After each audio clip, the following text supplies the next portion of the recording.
Don, go ahead. What I want to do, Penny, you obviously are going to have to respond at some point to what the governor is attempting to do and has not done and needs help doing.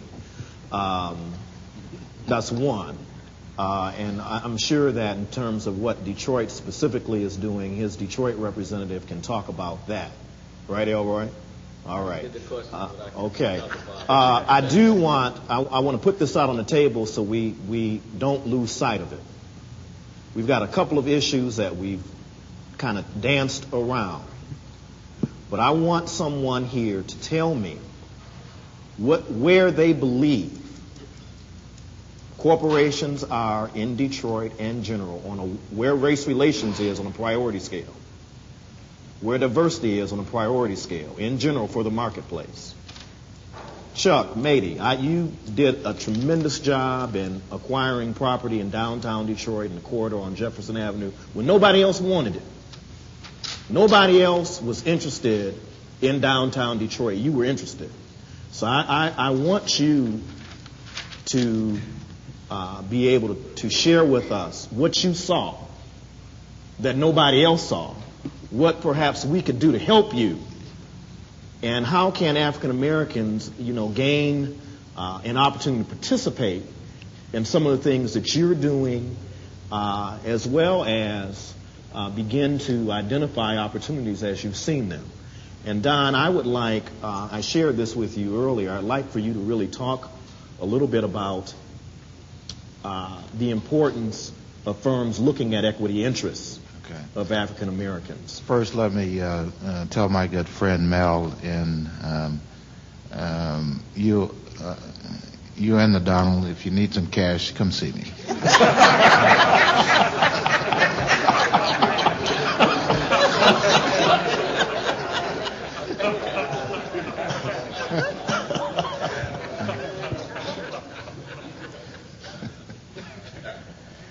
Mr. Starworth, thank you very much, and I'd like to extend the commendation that Mel suggested to your colleagues in the House who are here.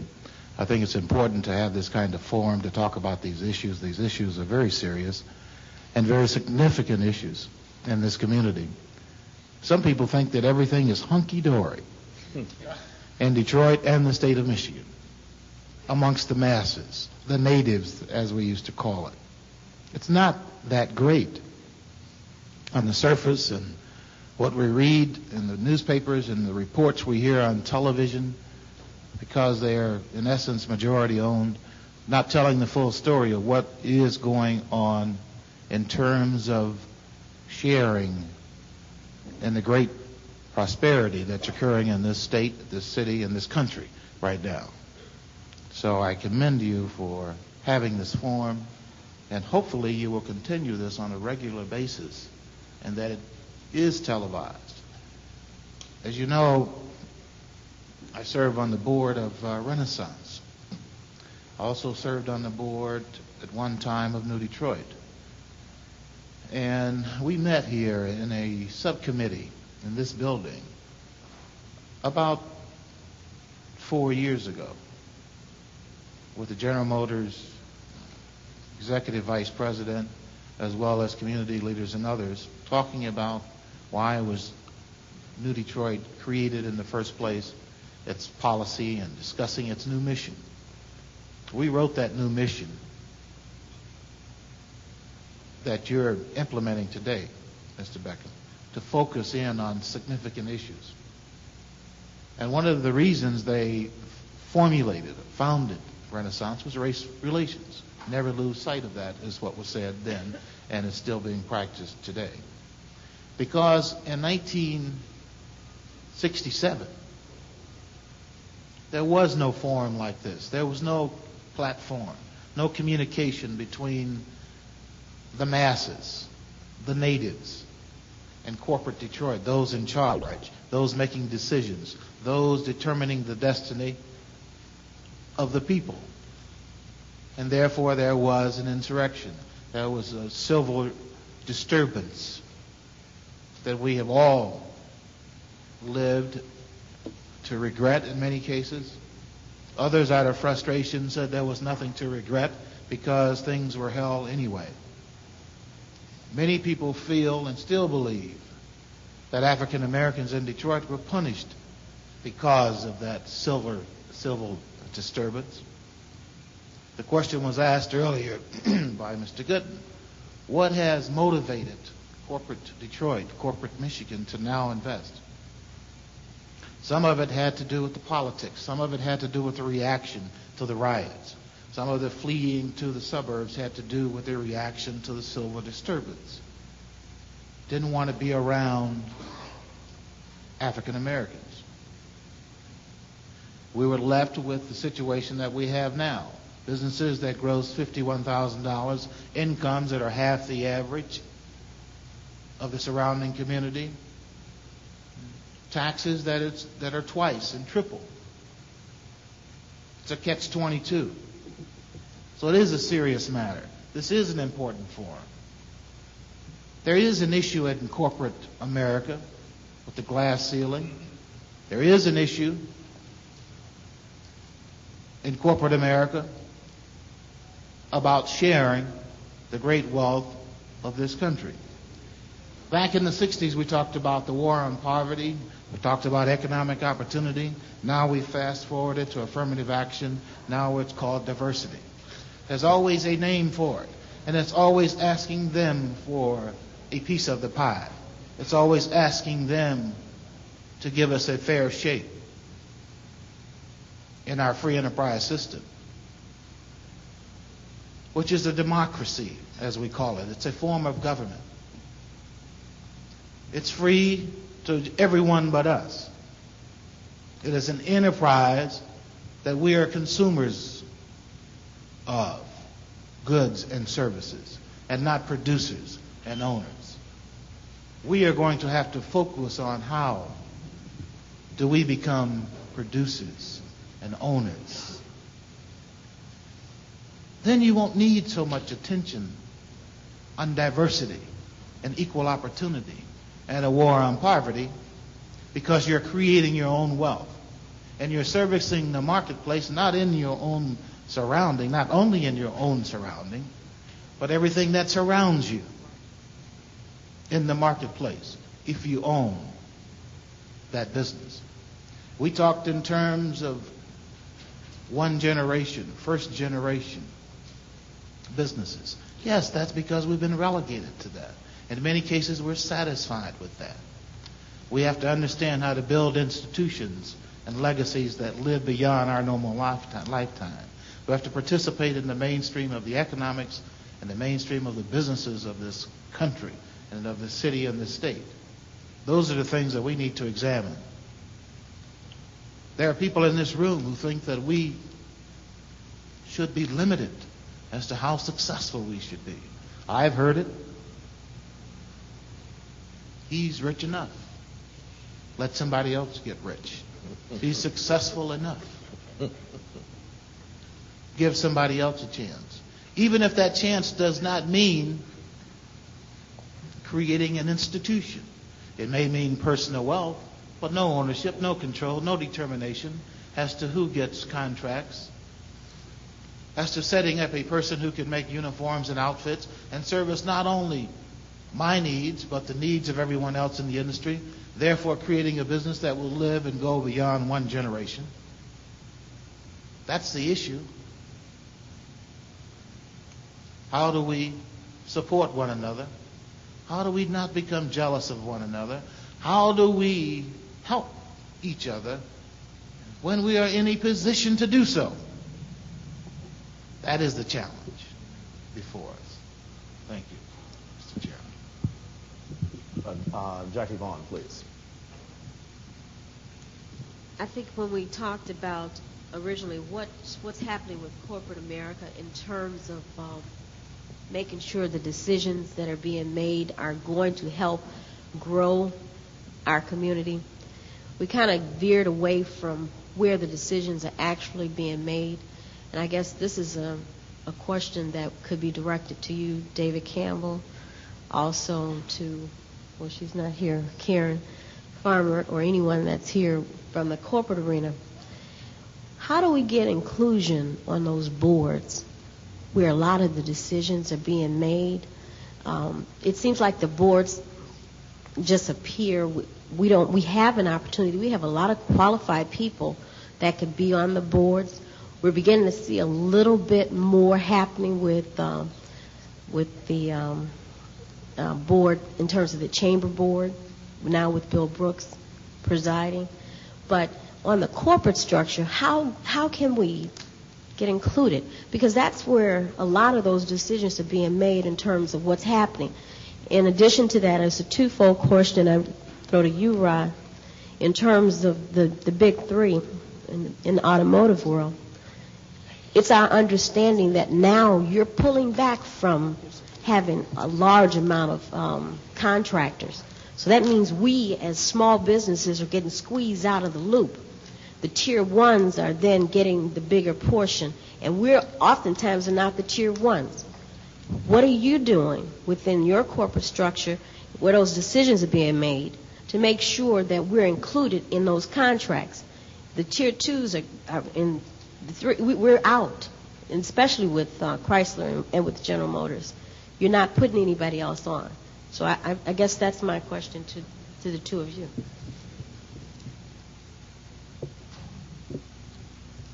Dave, why don't you go first? Thank you. And again, I appreciate the question. I also appreciate the fact that healthcare is, in fact, represented around this table. That I think for many years, healthcare has been seen as just a provider and not as a corporate citizen that has a responsibility to step up to the table and be a part of dealing with these issues.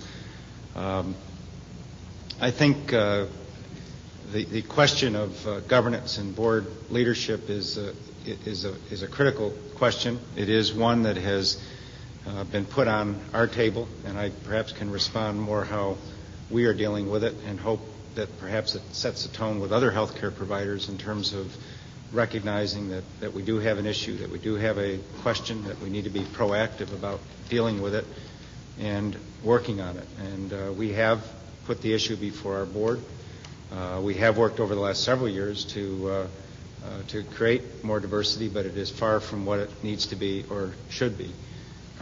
How many African Americans do you have on your board currently? We have about 20% of our corporate board that are African American, and some other minorities that would take a little larger percentage, but not much. And what's the process? I'm trying to get to a point. The process is one where we do have a nominating committee which annually looks at appointments to both our corporate board as well as our advisory boards. We do seek names and then use that as part of a screening process. But I think as we've looked at the processes, it's where you get the names. Are you out soliciting broad enough? And I think more importantly is what are we really looking for in terms of talent capabilities to come on our boards. Healthcare is a rapidly changing, challenging industry, and I think we need to be continuing to look at the skill set that we need to have around our board table, both at the corporate level as well as the functional committees, the finance committees, the investment committees, as well as our community advisory boards, which are our linkage to the community.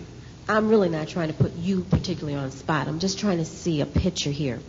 You said 20% of your board is African American. Mm-hmm. And in terms of who you're serving in the community, what percentage are you serving in the community? 62% of our patients are African American. And I think with David, he's been candid. I was really very happy he came because he's one of the CEOs that is and will be on the hot seat for a while. But he has been very candid in saying that perhaps their outreach for candidates is not broad enough. I think very few CEOs would be that candid to say that they need to have access to candidates. Their nominating committee structure, I'm sure, is fine. But how do they solicit? Where does the information base come from?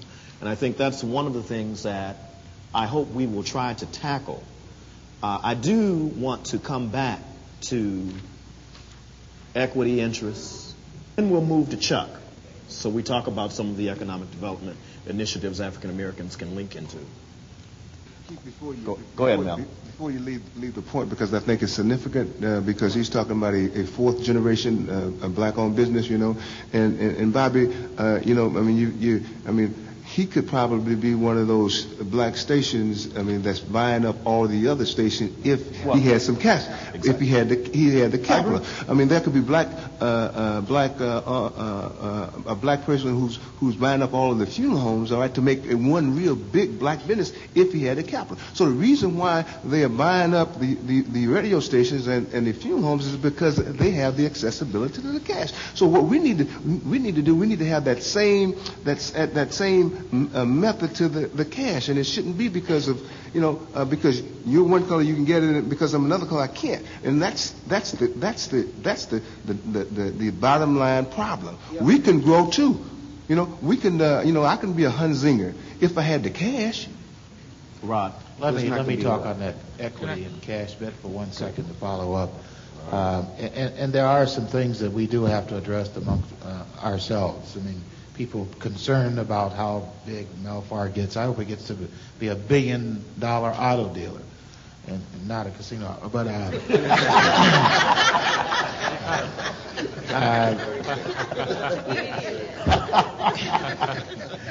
but you know, it's a Wall Street game. It's a money game. I mean, the people on Wall Street know one another. They socialize together. They're in the same private clubs.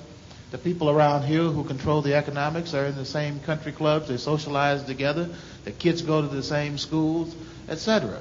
So it's a buddy system, and they've been doing this for centuries. I mean, for decades. And let me just share my experience in Indiana. I went to Wall Street and did a public offering of $105 million. Covered. This has never been done before. Went to in 7 days, I went to 22 meetings and what they call is a roadshow to sell them on my project. Well, my project had so much equity in it that it was easy to do, and they loved it. What do you mean you have? How much? $40 million of equity in a project, and you only want what? Sure, come on in, buddy. But after all those meetings and meeting those people and seeing how it is done and how fast they make a decision, we were oversubscribed. I went for 105 and they subscribed to over $400 million because we had a good program and the equity was there and we penetrated the system. Now, I'm not going to tell you who my investment banker is, but it's a ethnic group that sticks together, that supports their motherland, and they have their money sources, and they just opened their arms and embraced me. Very fortunate. I can go back. In fact, one of them said, you can get $1 billion if you come this way again. Have your first year, make it a good one. And my first year was a great one. So I can go back. But that's access that Bobby is talking about. What they're doing at 30 times cash flow, and it's not even earnings, it's cash flow, is a game they're playing. Dominate, lock the market down, raise the price. Drive out the competition, raise the price. The payback doesn't come for 7 to 10 years. You can't wait 7 to 10 years and service the interest. These guys are borrowing money from in a different form, below prime. Understand the system and how the democratic free enterprise system operate, and then go and do it ourselves. Become economically empowered and independent. You will gain respect, and once you get that respect, you will be able to have access to capital, because you too will have capital. Capital respects capital. Rod. If I may, I'd like to respond to a couple of points that were made earlier. And the first one is on affirmative action. And I want to make it clear, at least to everyone in this room, that General Motors supports affirmative action. And as a company, we shouldn't be shy to stand up and make that statement. It's worked in the past and it will work in the future. I think the second point that we talk about in regards to success of minority business, We've talked about the money aspect of it, and that's extremely important. But another aspect of it, and maybe this is the connection with affirmative action, if you will, is who inside the company has a personal interest in the success of your business, Jackie, in the success of your business, Bobby. So it's not just numbers. It's not just bringing in businesses. But my career is tied directly to your success, to your success. That's what numbers inside the company do for you. We have 4 African-American vice presidents and officers at General Motors. 3 of those are in operations. We are in positions to ask the right questions, in positions to make a difference. And all of us understand that. We understand that collectively. And on the board, we have 1 black board member. And the board member he replaced was Reverend Leon Sullivan. The current board member is Reverend Lewis Sullivan from Morehouse University. But I remember talking to Reverend Leon Sullivan after he retired, and I was secretary to the board for a number of years. And I said to Reverend Sullivan, I said, there were times when they disagreed with you, but I want you to know that I applaud you because you asked the question. He wasn't shy about doing that. So clearly it does make a difference. I think that we in corporate America today really have an opportunity to kind of stand up and to reach out and extend ourselves. And a number of us have done that. We're allowing others to participate more fully in the process, to continue the dialogue and the discussions. And I think that's what today is all about, is really representing our future and the future of our communities. So I definitely applaud where we're going today, and keep asking the questions. I think it makes those of us on the inside really test us, stretch us, push us as far as you can. And Ms. Johnson? Thank you, Representative Stallworth. I represent Greater Detroit Bidco as their president and CEO, and it was an organization founded in 1989 by Dr. Carl Gregory, known to many of you as an economist in Detroit. At that time, BIDCOs, or Business and Industrial Development Corporations, were a rather new financial animal to the state of Michigan, and they were somewhat crafted by the Michigan Strategic Fund, which is now the Renaissance Fund, in order to promote economic development and small business development. Greater Detroit Bidco is the only minority-owned Bidco in the state of Michigan, and we saw as our great focus to try to bring not only capital but management and technical assistance to minority-owned businesses. I know firsthand from being a minority-owned business and from financing minority-owned business that if nothing else is taken from this table today, it must be the reality that the lack of access to capital is the only thing that prohibits minority business development. There is no other. There is not a lack of will. There is not a lack of competence. There is not a lack of qualified persons. There is not a lack of risk takers. There is not a lack of innovation. The only thing that limits business development in this city is the lack of access to capital. That is a calculated and often crafted lack of access.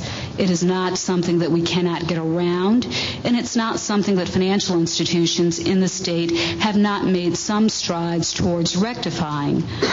We ourselves are faced with the challenge and the burden somewhat of race of being the only minority-owned Bidco, and that the minority Bidco program was crafted totally different than the regular Bidco program. There are 9 Bidcos in the state of Michigan, 7 of which were funded with equity, and lo and behold, the minority-owned Bidco was funded with debt. You cannot grow off of borrowed funds, as any business owner will tell you here. So there's a disparity in the funding of the organization that is funding minority businesses. So we recognize it keenly when we see individuals come to us who have a good business plan, who have put up their homes to provide capital, who have left their jobs with General Motors and other corporate entities to say, we're going to step out into this pool called entrepreneurship, and the only place they can find funding is a Bidco. And I think to be an only is not a a good feeling. Anyone that can say that I am the first and only does not realize how little we have progressed as a people. And it saddens me to see that there's only one Mel Farr, there's only one Don Barden, when I see daily people who come to me with a good idea, a good plan, hard work, and no capital, and we are the only source to provide it, and we ourselves are under attack. So I think the clear statement has to be that the economic basis of our survival is access to capital. You can either buy it, lease it, or make it. Those are the only three ways that wealth are created. But it has to be created, and the legislature must put some pressure on financial institutions and those state agencies that are funding financial seed funds and venture funds to make a real commitment to providing capital to minority-owned businesses, women-owned businesses, and businesses that are operating in distressed areas. Let me just follow up on that, because I happen to have a personal experience with the Greater Detroit Bidco. I did not realize that and because I've been a passive investor, and that's why I don't like being passive, that the terms in which the state lent the money to this or provided capital to this Bidco were different than the other majority Bidcos. Did you explain that? I was out of the room. Yeah. Mr. Chairman, how are you? And it's really a sad commentary. I mean, that Bidco was started 10 years ago, was it? 1989. 89, so that's 8 years. And I was an original investor in that Bidco, and I think, and it was designed for me to try to give some assistance to other startup type businesses. And I don't know how much I invested, $150,000 or $200,000 or something, or maybe more. I don't remember, because We'll give it back to you. Well, the other thing I want to say, Don, the other thing I get a lot of what, and I'm sure Mel does too, of aspiring African Americans who want to go into business. I have helped many.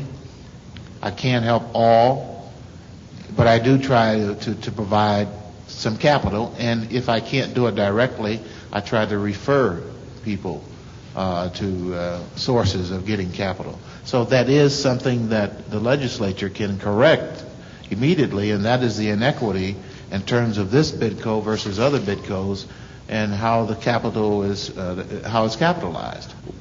Thank you, Mr. Chairman. I'm not an investor or a business person, but I find it interesting as we talk about diversity and also the polarization that has grown in Detroit and now is in the suburbs. I wonder if there's any consideration about what communities' needs are and how we plan for those needs. I'm looking at Southfield, for an example, which a lot of our people have moved there. And we're beginning to see an erosion in terms of the commercial strips, the office buildings and so forth. There's several that have been vacant for 4 or 5 years. Now we're closing restaurants, Bob Evans, Bill Knapp's, and there's a third one I can't think of. Okay, so when you look at that, it's just a reflection of the trend that was in Detroit. And so I'd have to say, you know, where money does have something to do with how our quality of life evolves, I think what's more basic is we run away from black folks, and you know, if we get too many, then we see this change. I have a concern about the competition. That's the other thing that's driving us in a lot of different directions. Our health care system, for an example, we no longer plan for populations and needs. We're trying to keep up so that we stay ahead, and in that process, I think people are disenfranchised in terms of access, quality, and you know, we say in this deregulation, everybody wants choice, but black folks, we don't have no choice. I mean, people decide what's going to be there, and then we are kind of programmed there to support it. And then there's a lack of communication to the extent we understand what our minority business people, particularly African Americans, what it is they need from us. I mean, I've been going around the community, and I shared this around Hall. I mean, everybody hits me with, what are you all going to do about increasing the opportunity for contracts for minority contractors?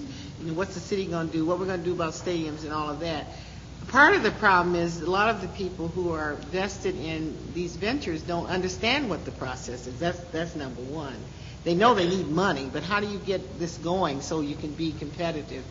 The other thing is if we don't support the businesses that are within our city, the volume is not there where they can create the kind of quality that we're looking for.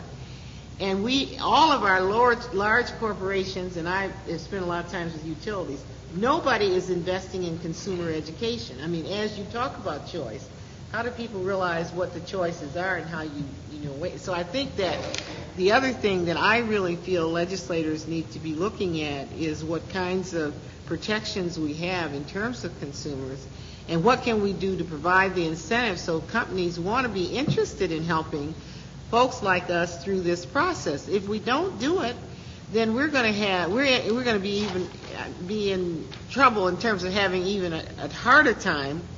And because Black Caucus Foundation in Michigan is a nonprofit, and I've been working with that as well as United Negro College Fund for about 13 years, I see a change in terms of commitment of wanting to be vested in the things that we feel are priority in our community. Now we're very selective as to who we want to support. I'm talking about the large corporations and so forth. We've gotten rid of most of the urban affairs people, and if they are there, we can't find them. So if you've got something that you're trying to put together, it's hard. Again, we're talking about access. So I think I don't think we can pass laws necessarily to ensure that, but I would hope that New Detroit and the Renaissance Group and others who are working on this would have some very candid discussions, because in terms of the black community, it really is not so much about money. I mean, it's about poor people, but I find folks who are making money are going through the same experience. You try to get out of it by moving into another area. If there's too many of us that come, we begin the same cycle that we found we were in Detroit. I mean, that's just reality. And so I think we need to talk about that and how can we begin to slow that process down. And then we really need to, we in the black community need to have some discussions about how we can better support and know who's in business as we make our choice. Because, we have these little campaigns, buy in Detroit, but actually when you go to buy, there's nothing here really in terms of choice. So we need choice. We need more than supermarkets and drugstores. Speaker Hilligan. And no, I'm not going to go there. But I'm saying when you talk about significant investment, that's who we're attracting right now, other than what we're doing downtown with the stadiums and the casinos. And I'm of the opinion people aren't coming downtown because if they were, they would not raise so much hell about the choice that the mayor has made in terms of working on downtown, because downtown is still the pits with all that we're supposedly doing. And so it's hard to make, what do you do first? So we've got to do some work ourselves in terms of helping to educate people so they understand. I just wanted to add that because I think it's very important. Well, looking at flight and looking at challenges in urban redevelopment, why do some investors take the time and the opportunity? What did he see? All of that property that's now being developed on Jefferson came through him. He got it when nobody else wanted it. So I wanted to get back to that because that's the same thing that that we're going to face in other African American communities around the state that are experiencing urban decay. In terms of delivery, I'm sure that both David Campbell from DMC and Lucille Smith perhaps can help him from the Southeastern Michigan Hospital Association talk about competition in healthcare. We've had this discussion. African Americans do not feel as if they're in control of healthcare delivery for a number of reasons, because of managed care, because of mergers and acquisitions, because of all the changes. And then again, when you talk about real estate changes, how do you do that so it does not directly destabilize a community? You close down a hospital and it's vacant land. What can we do as legislators to ease that transition? Now, having said that, I hope everyone's using their pads so that they write down their responses or questions so that when we come back, we can pick up right where we left off. I want to conclude today with some very definitive things. One, no one has tackled where race relation is on a priority scale of 1 to 10. So someone has to come up to the plate and tackle that. 2, the process of what we need to do to ensure that individuals like David, like Rod, like Paul have access to a database of candidates for their boards.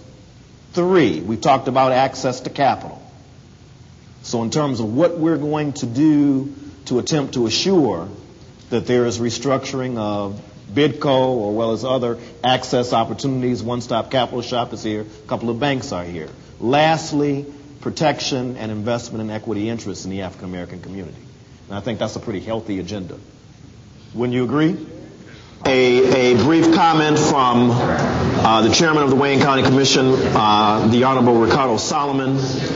We'll move there immediately to Chuck so he can talk about what he saw in terms of urban development capability in downtown Detroit when no one else saw it. And Chuck, if you could add to this, the other thing that during the break I was asked, the real magical question, and you've heard this throughout our discussion, is access to capital.